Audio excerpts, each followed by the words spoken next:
नमस्कार, मैं हूं पवन त्यागी।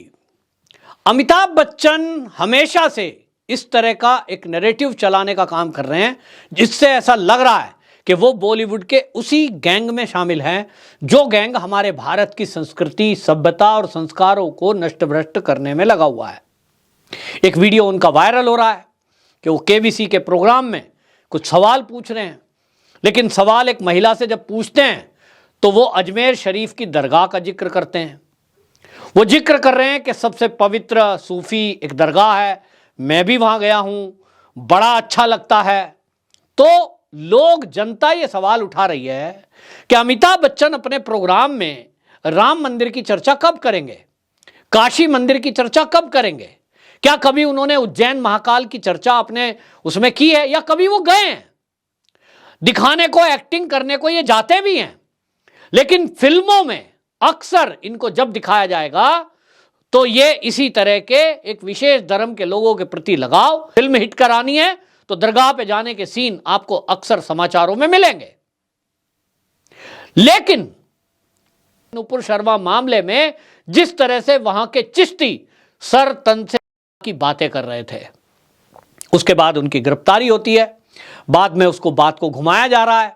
किसी की व्यक्तिगत राय कुछ भी हो सकती है, बहुत अच्छी जगह है, मैं भी वहां गया हूं, इसके पीछे लोग समझते नहीं है क्या कि आप प्रमोट कर रहे हैं? आप वहां बैठकर, आप हिंदू भी हैं, आपने कभी कहा वहां बैठकर प्रोग्राम में, मैं राम मंदिर गया हूं साहब, अयोध्या में बड़ा अच्छा मंदिर है, बड़ा भव्य मंदिर है और हमारे राम जी भगवान हैं। मैं कृष्ण मंदिर गया हूं मथुरा में, वो हमारे भगवान की जन्मस्थली है। कभी ऐसा सुना आपने? नहीं सुना होगा। ये ऐसी बात नहीं करेंगे। ये करेंगे कलकत्ता में, ये 28वें अंतर्राष्ट्रीय महोत्सव में गए तो वहां खड़े होकर मंच से उद्घाटन में इनको इंटरनेशनल मंच के प्लेटफॉर्म से बोलना है। कई देशों के प्रतिनिधि वहां हैं और ये क्या बोल रहे हैं कि अभिव्यक्ति की आजादी नहीं है, ये कहते हैं नागरिक स्वतंत्रता नहीं है। जिस देश में पले बढ़े, जिस देश में ये सांसद भी रहे, जिस देश ने इनको इतना प्यार दिया कि बिग बी कहा, माने बड़ा भाई, इनको शहंशाह क्या क्या उपाधियां दी, लेकिन इनके अगर जया बच्चन की बात करें, पत्नी की, और इनकी बात करें तो लोग मजाक उड़ा रहे हैं कि पूरा जीवन तो इन्होंने कैसा गुजार दिया, आज ये जीवन के आखिरी पड़ाव में आकर इनकी बुद्धि को हो क्या गया है। इनको तो अपनी पत्नी को भी रोकना चाहिए जो थाली में छेद की बातें कहकर रवि किशन का मजाक बना रही थी। आप बॉलीवुड के एक अंग हैं और बॉलीवुड में आपका मान सम्मान रखा जाता है एक बड़े बुजुर्ग के नाते, सीनियर हैं, और वहां यदि सुशांत सिंह राजपूत की मौत होती है और जनता यह सवाल उठा रही है, लोग दुखी हैं, आपके मुंह से एक शब्द नहीं निकला। एक एक्टर नहीं था क्या वो? जाना माना नहीं था क्या वो? एक शब्द नहीं निकलता है। और इन्हीं की पत्नी जया बच्चन अगर वहां कोई ड्रग के कारोबारियों का खुलासा करता है तो इनको दर्द क्यों हुआ भाई? ये बोल रही है थाली में छेद, क्योंकि घर में वो घुसपैठ है और इसलिए इनको बेचैनी होती है। इनको लग रहा है हमें ही टारगेट किया जा रहा है, हमारे ही बच्चों की पोल खोली जा रही है, जबकि ये हकीकत नहीं है। रवि किशन जी जो भाजपा के सांसद हैं, अगर वो बॉलीवुड में ड्रग माफियाओं की एंट्री और उनके कारोबार पर सवाल उठा रहे थे तो उन्होंने किसी का नाम तो लिया नहीं था। अमिताभ बच्चन का नाम नहीं लिया, ना शाहरुख खान का, ना सलमान का। तब इनको क्यों दिक्कत हुई? तो यह दिक्कत इसलिए हुई, इनको लगता है कि हम बॉलीवुड से हैं और हम यहां सांसद हैं, तो अब हम इसको उठाएंगे मुद्दे को और जनता को दिखाएंगे, खासतौर पे बॉलीवुड वालों को दिखाएंगे कि देखिए हमने आपके पक्ष को उठाया संसद के अंदर, हम तुम्हारी तरफ से खड़े हैं। अच्छा होता जया बच्चन बोलती, हां बॉलीवुड में ये एक गलत विरक्ति आ गई है, दोष आ गए हैं कि अब फिल्में वैसी नहीं बनती हैं, ड्रग माफिया वहां ड्रग पार्टियां कराते हैं ऑर्गेनाइज, और उसमें बच्चे, आज की युवा पीढ़ी लिप्त हो रही है। ऐसा खोलती तो अच्छा लगता कि वो वहां सुधार चाहती हैं। लेकिन अगर आप गंद के ऊपर सेंट छिड़क दोगे या उसको ढक दोगे, इसका मतलब ये नहीं है कि गंदगी चली गई। आप बॉलीवुड की कितनी बड़ाई करो खड़े होकर, उन गंदगियों को ढकने की कोशिश करो। आज सोशल मीडिया का जमाना है, जनता सब जानती है, और बॉलीवुड के लोग तो ऐसे हैं जो ये आए दिन पार्टी में जाते हैं, कितने मीडिया वाले इनको फॉलो करते हैं, आए दिन टल्ली होकर लड़खड़ाना, ड्रग की पार्टी में वो आपको बता दें कि इन्हीं की खुद की वीडियो खुद ही बना देते हैं और डाल देते हैं उसको कि भाई ये क्या कर रहे हैं। तो किसी से छुपा नहीं है, ड्रग पार्टी ऑर्गेनाइज होती हैं, बॉलीवुड के सितारों के नाम पे भी बुक होती हैं।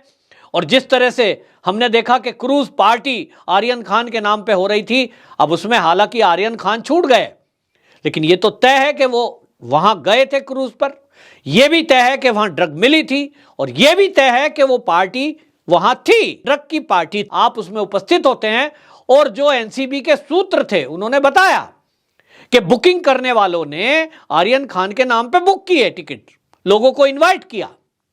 तब आपकी इन्वॉल्वमेंट है कि नहीं, लेकिन आपके नाम से कारोबार हो रहा है, तो आप इन्वॉल्व हो गए, क्योंकि वहां क्या एक्टिविटी हो रही है ये जानना तो जरूरी है।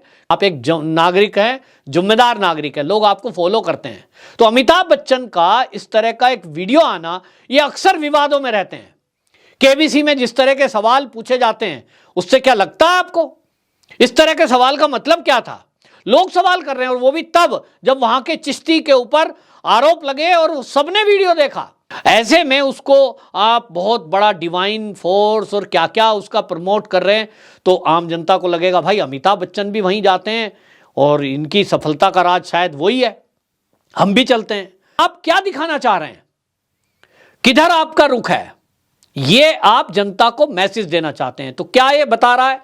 अब खुलकर चीजें आ रही है, जिस तरह से कलकत्ता में इनका बयान सामने आया, और इन्होंने कलकत्ता के फिल्म फेस्टिवल में जिस तरह का बयान दिया कि इनको अभिव्यक्ति की आज़ादी नहीं है, यहां तो साहब जो है इन्होंने बोला स्वतंत्रता नहीं है, इससे लग रहा है कि अब ये राजनीति में आने वाले हैं, और उसी की बैकग्राउंड अपनी इनकी बन रही है कि कहीं ये प्रोग्राम में कुछ बोलें, सार्वजनिक रूप से कुछ बोलें, किसी कार्यक्रम में कुछ बोलें, तो अब लग गया है कि ये बिल्कुल वोट लेने के लिए उस तरह का एक नैरेटिव चला रहे हैं। बीवी इनकी पहले से ही समाजवादी पार्टी में है, जो इस बात के लिए जानी मानी जाती है।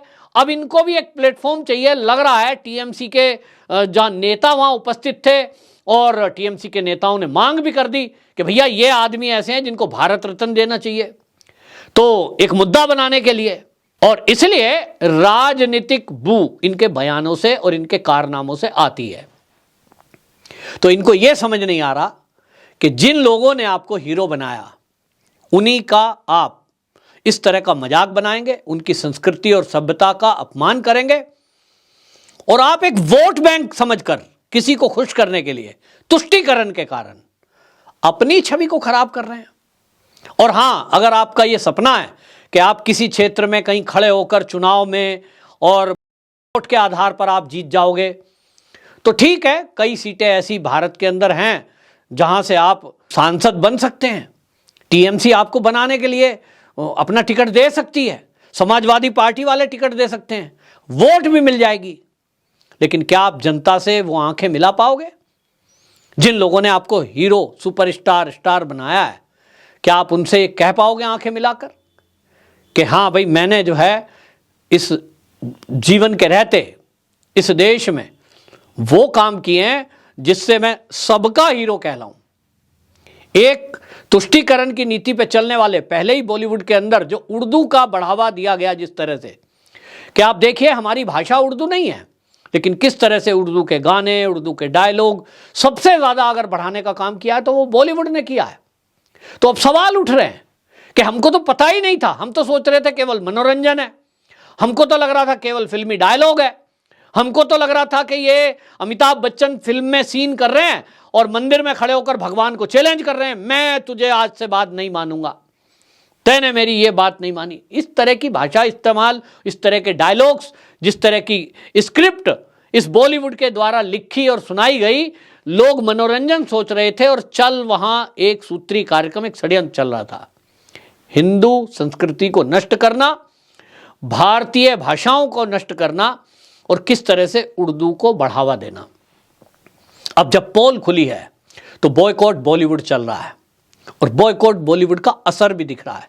भले ही शाहरुख खान खड़े होकर ये कहें हम डरने वाले नहीं हैं नेगेटिविटी फैलाने वालों से, लेकिन डर है।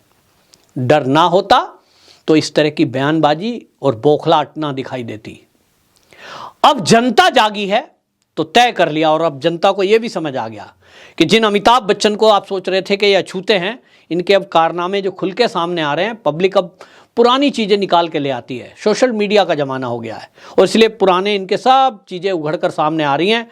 निश्चित जानिए कि ऐसे लोगों को अगर आप राजनीति में भी ले आए तो ये राजनीति में आने के बाद भी क्या करेंगे, ये इनके इन बयान और कारनामों से जाहिर हो रहा है। तो इसलिए अमिताभ बच्चन अगर सोचते हैं कि वो राजनीति में आकर कुछ देश की राजनीति में कुछ कर पाएंगे, तो निश्चित जानिए उनका सपना ही रहना है। देश की जनता जागृत हो गई है।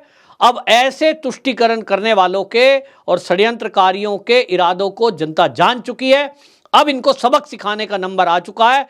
एक भी मूवी, इनके एक भी सीरियल, अब जनता कह रही है कि ये केबीसी का भी विरोध ही होना चाहिए, ताकि इनको पता चले कि जनता को इग्नोर करना और देश के विरुद्ध काम करने जो वाली शक्तियां हैं, उनके टूल किट पर आप बयानबाजी करेंगे।